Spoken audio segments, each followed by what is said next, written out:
পরীক্ষায় ভালো ফলের জন্য পড়ালেখায় মনোযোগী হওয়া ছাড়া উপায় নেই। কিন্তু পড়তে বসলেই যে রাজ্যের ভাবনা, বারবার ফোন ধরতে ইচ্ছে করে, সময় চলে যায়, কিছুই পড়া হয় না।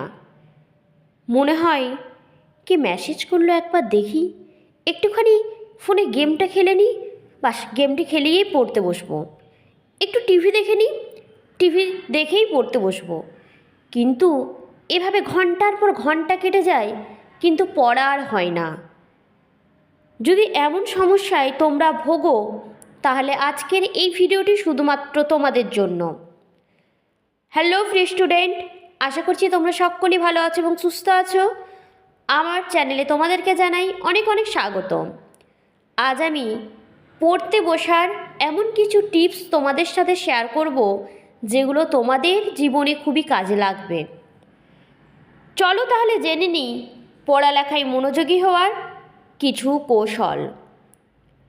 দেখো, তোমরা প্রথমে ঠিক করবে কোন জায়গায় পড়তে বসলে তোমাদের মনোযোগ তোমরা ধরে রাখতে পারবে, সেরকম একটা জায়গা তোমরা বেছে নেবে। দেখো, অনেকেও আছে তোমরা নিরিবিলি পরিবেশে পড়লে পড়া মনে রাখতে পারো, আবার অনেকেই আছো বিভিন্ন কোলাহলের মধ্যেও তোমরা পড়তে বসলে তোমাদের পড়া মনে রাখতে পারো। তো ওটা তোমাদের নিজেদের ওপর ডিপেন্ড করে, তোমরা কোন পরিবেশে পড়লে তোমাদের পড়াটা মনে রাখতে পারো বা পড়া মুখস্থ হয়ে যায়, সেটি প্রথমে তোমাকে ঠিক করে নিতে হবে। দেখো, যদি বিশেষজ্ঞের মতে আমরা জানি, তাহলে তারা বলেন পড়ায় মনোযোগী হতে চাইলে এমন স্থান কিন্তু নির্বাচন করতে হবে যেখানে পর্যাপ্ত আলোর ব্যবস্থা আছে। এতে চোখের ওপর চাপ কমে এবং মস্তিষ্কের কার্যক্ষমতা ঠিক থাকে। এছাড়া পড়ার স্থান যদি গুছিয়ে রাখার হয়, তাহলেও কিন্তু দ্রুত পড়া মুখস্থ হয়ে যায়। দেখবে তুমি একটা খাটের মধ্যে বসেছ পড়তে, সেখানে বিভিন্ন বই, খাতা, পেন, পেন্সিল, বিভিন্ন জিনিস ছড়িয়ে ছিটিয়ে রয়েছে। তোমার চোখ কিন্তু বারবার ওই জিনিসপত্রগুলির দিকে যাবে এবং তোমার মাথা হ্যাং করবে। তোমার যে শান্তি মনোভাবে তুমি যে পড়তে বসেছিলে, তোমার কিন্তু পড়া মুখস্থ হবে না। আমি গ্যারেন্টি দিচ্ছি, তুমি যদি একটা ভালো পরিবেশ, শান্ত পরিবেশে এবং পরিষ্কার পরিচ্ছন্ন জায়গায় বসো পড়তে, তাহলেই তুমি মনোযোগী হতে পারো পড়ার ক্ষেত্রে। আমি আমার ব্যক্তিগত দিক থেকে তোমাদের সাথে এই টিপসটি শেয়ার করলাম। আমার ক্ষেত্রে যেটি হয়, আশা করছি সমস্ত শিক্ষার্থীদের ক্ষেত্রেও এটি হয়ে থাকে। দেখো, পড়ার জায়গায় তুমি বই খাতা এলোমেলো করে রেখে দেবে, তারপরে তুমি পড়তে বসবে, সেখানে তোমার কোনো দিনই তুমি মনোযোগী হতে পারবে না পড়ার দিকে। তাই তোমরা চেষ্টা করবে বই খাতাগুলো সাজিয়ে গুছিয়ে রাখার এবং পরিষ্কার পরিচ্ছন্ন জায়গায় পড়তে বসার। পড়ার জন্য নির্দিষ্ট স্থান থাকাটা কিন্তু জরুরি। আর প্রতিদিন তোমরা একই স্থানে পড়তে বসবে, তাহলে কিন্তু তোমাদের যে মস্তিষ্কের স্বয়ংক্রিয় ভাব, সেটা কিন্তু পড়ায় মনোযোগী হতে সাহায্য করে। যে স্থানে বসে খাওয়া দাওয়া করা হয় কিংবা বিশ্রাম আড্ডা দেওয়া হয়, সেখানে কিন্তু পড়তে না বসাই ভালো। আমরা কি করি, বিছানাতে পড়তে বসে থাকি, বসতে বসতে ঘুমিয়ে যাই, টেরও পাই না, ঘন্টার পর ঘন্টা শুধু সময় চলে যায়, কিন্তু আমাদের পড়া আর হয় না। তাই আমি তোমাদেরকে সাজেস্ট করব, তোমরা কিন্তু বেডের মধ্যে পড়তে বসবে না, টেবিল চেয়ারে পড়ার অভ্যাস করবে। টেবিল চেয়ারে পড়লে তোমার পড়া মুখস্থ হয়ে যাবে দ্রুত, এবং তোমার যে ঘুম ভাব সেটাও কিন্তু থাকবে না। আর নেক্সট যে টিপসটি বলবো, সেটি হচ্ছে সবচেয়ে ভালো হয় যদি তোমরা তোমাদের লক্ষ্যকে কয়েকটি খণ্ডে ভাগ করে নিতে পারো। মানে বুঝলে না তো? চলো আমি ভেঙে বলি জিনিসটি। দেখো, তোমরা ছোট ছোট কতগুলো পদক্ষেপ নেবে, সেই পদক্ষেপগুলো নেওয়ার পরেই তোমরা বড় বড় লক্ষ্যে কিন্তু পৌঁছে যাবে। যেমন ধরো, তোমরা যদি ভাবো আমি দুদিনের মধ্যে জিওগ্রাফি সাবজেক্টের 2টি চ্যাপ্টার বা 1টি চ্যাপ্টার শেষ করব, পড়ে কমপ্লিট করব।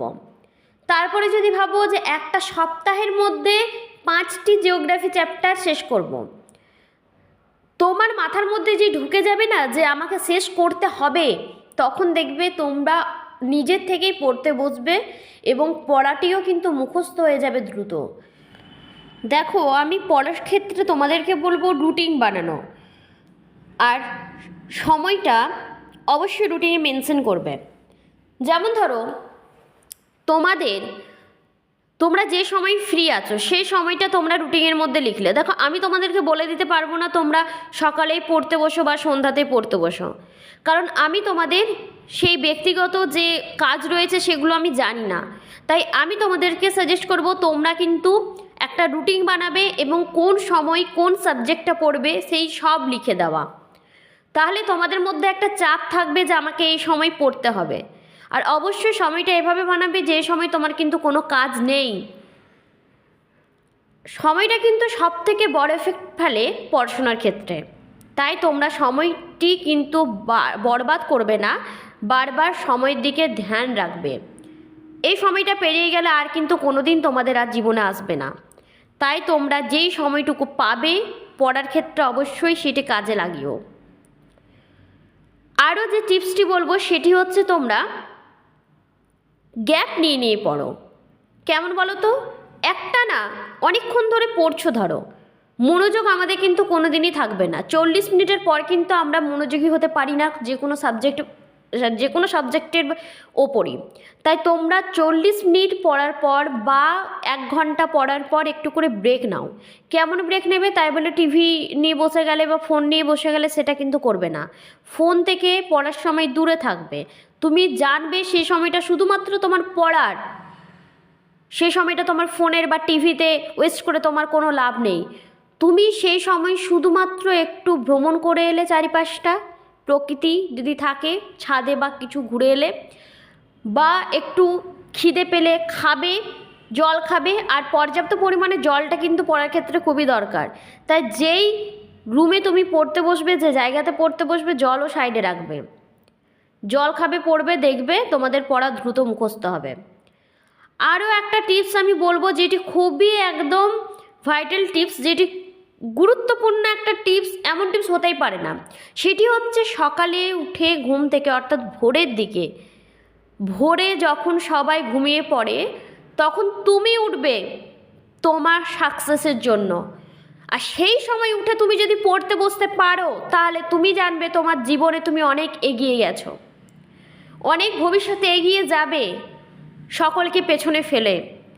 সকালে ঘুম থেকে উঠে জানো তো আমাদের মাইন্ড ফ্রেশ থাকে, সে সময় আমাদের কোনো রকম চাপ থাকে না। সেই সময় আমরা পুরো 100% একদম দিতে পারি পড়ার ক্ষেত্রে। তাই আমার নিজের বাস্তব অভিজ্ঞতা থেকে আমি বলছি, ভোরে উঠে পড়ার চেষ্টা করো।